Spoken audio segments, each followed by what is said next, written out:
മാധ്യമങ്ങളെയും സമൂഹ മാധ്യമങ്ങളെയും Latin American സാഹചര്യത്തിൽ വിലയിരുത്തുന്ന പാട്രിയ സാർവദേശീയ സമ്മേളനത്തിന് ക്യൂബയിലെ ഹവാനയിൽ തുടക്കമായി. Cuban president Miguel Diaz Canel ഉദ്ഘാടനം ചെയ്തു. ഹവാനയിൽ നിന്ന് കൈരളി ന്യൂസ് ഡയറക്ടർ ശരത്ചന്ദ്രൻ തയ്യാറാക്കിയ റിപ്പോർട്ടിലേക്ക്. ഫിദലും ചേയും മറ്റ് വിപ്ലവകാരികളും ചുവപ്പിച്ച ക്യൂബയുടെ മണ്ണിലേക്കാണ് ലോകത്തിന്റെ വിവിധ രാജ്യങ്ങളിൽ നിന്നും മാധ്യമപ്രവർത്തകരും സാംസ്കാരിക പ്രവർത്തകരും എത്തിയത്. സാമ്രാജ്യത്വ വിരുദ്ധ പോരാട്ടങ്ങൾക്ക് എക്കാലവും ആവേശമായ ക്യൂബയിൽ 50ഓളം രാജ്യങ്ങളിൽ നിന്നായി 400ഓളം പ്രതിനിധികളാണ് 4ാമത് പാട്രിയ സാർവദേശീയ സമ്മേളനത്തിൽ ഒത്തുകൂടിയത്.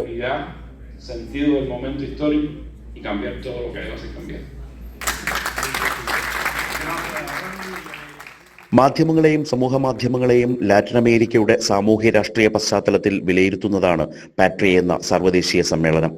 ക്യൂബൻ പ്രസിഡന്റിന്റെ സാന്നിധ്യം കൊണ്ട് ആവേശകരമായ തുടക്കം.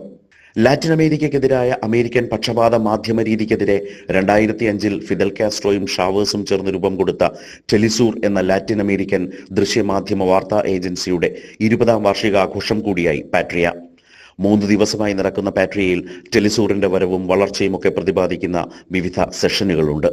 ലാറ്റിൻ അമേരിക്കയെ ലോകത്തിനു മുന്നിൽ അവതരിപ്പിച്ച ടെലിസൂറിന്റെ 20 വർഷങ്ങളെ കോർത്തിണക്കിയുള്ള എക്സിബിഷനുമുണ്ട്.